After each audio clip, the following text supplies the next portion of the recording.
Okay, so you ever think like family drama, like it's just a modern thing? Like it's just us? No. Think again. We are going way back today. Ancient scroll. Back to Genesis chapter 30. Oh, yeah.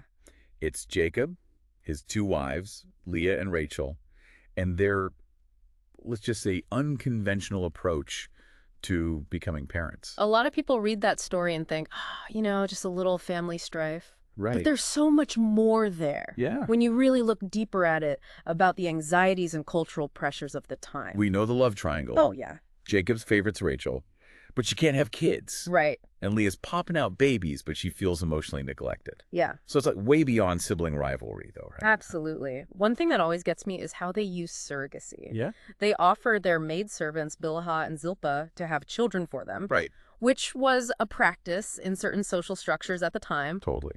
But it's so interesting how it plays out here, especially in the naming of the children. The names, that's what always gets me. They're encoding all their hopes and anxieties into their sons' names. Absolutely. Rachel names her son Dan, which means judged. Like, was she judging God? Yeah. Herself? Leah?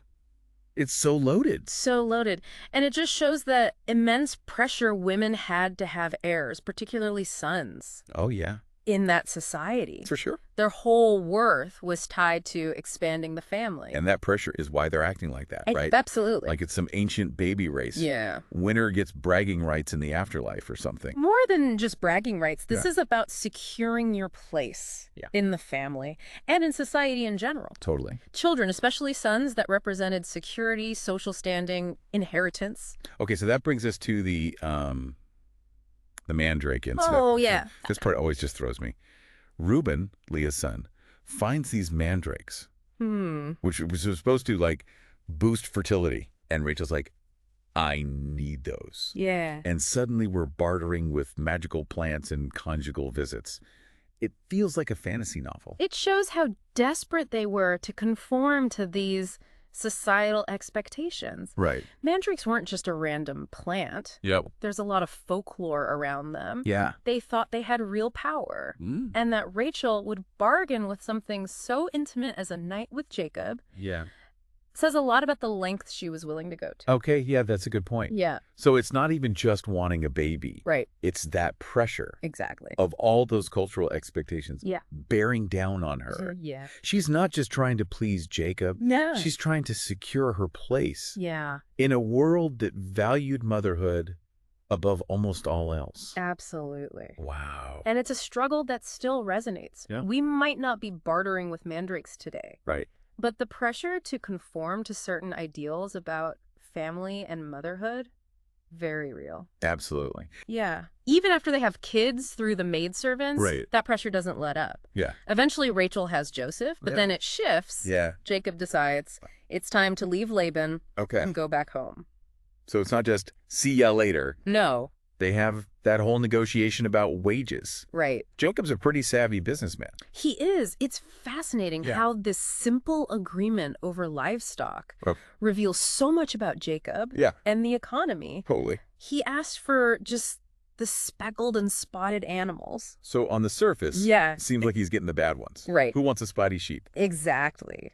Solid colored animals were way more common. Oh. So he's asking for a tiny share. Right. But then it gets interesting. Right. He uses these striped rods Oh, and puts them in the watering troughs. wait, hold up. Uh-huh. Was he like an animal husbandry expert? Uh-huh. Did they even have genetics back then? Right. Was this like divine intervention or something? That's the question, isn't it? It is. Some people think Jacob understood breeding patterns Okay. and maybe tricked the environment Oh, to make more spotted and speckled offspring. interesting. Others think it was God Right. giving him an edge. Like a miracle. Yeah, So the text is kind of vague. it is. Shrewd strategy or miracle? Exactly. Maybe both. I think that's what's so great about the story. Yeah. It makes us think about human choices Okay. and things we can't control. So are we in control of our own destiny? That's the question. It is a big one. It is. But either way, Yeah, Jacob wins. he does. He leaves with way more than he started with. He was a good deal maker, That's for sure. for sure. Whether it was natural or supernatural. Absolutely. And that success, Yeah. that wealth, Uh-huh. it adds another layer. It does. Sets up future conflicts. Oh, yeah. But also shows Jacob's ambition. For sure. How resourceful he was. Absolutely. And this complex relationship with the world and with God. It's amazing how one chapter can cover so much. Family dynamics, cultural pressure, business, and the mystical. Yeah. It's kind of mind-blowing. It is. It's ancient texts. Yeah. They aren't just stories. Right. They have so many layers, insights into people, the complexities of life that are still relevant. That we can relate to even today. Absolutely. It's crazy how these names, they just have so much weight. Right. Like, every name means something. Back then, names weren't just like labels. They were so important. Right.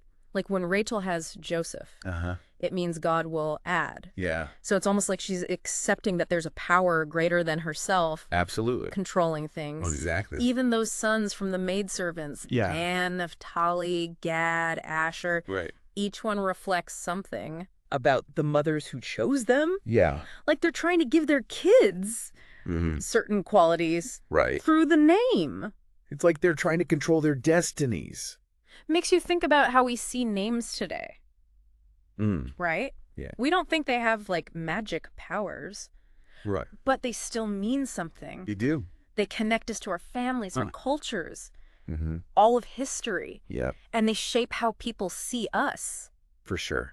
Even how we see ourselves. Exactly. Think about like the stereotypes people have about different names. Absolutely. It's subtle.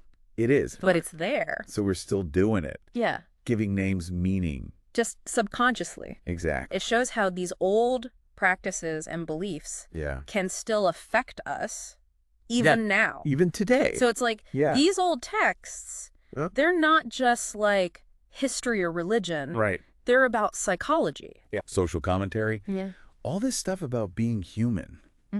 It's timeless. It is. And they make us think on all these different levels. Oh, sure. The stories themselves are entertaining. Yeah. But then there's like symbolism, cultural context, big questions about fate and free will. It all makes you think. It's been a wild ride. It has. Love triangles. Surrogates. Yeah. Magic plants. Those mandrakes. Business deals. Yeah. Maybe even God stepping in. Right. Like a reality show, a history lesson, and philosophy all at once. That's what makes them so interesting. Yeah. They challenge us. Right? Keep us guessing. It's true. And make us keep thinking. So to our listeners out there, think about names, what society expects of us. For sure. And how these old stories are still relevant. Absolutely. And hey, if you find yourself bartering for magic plants, let us know how it goes. Maybe that's our next deep dive. Until then. Keep thinking. Keep learning. Keep exploring. And we'll see you next time.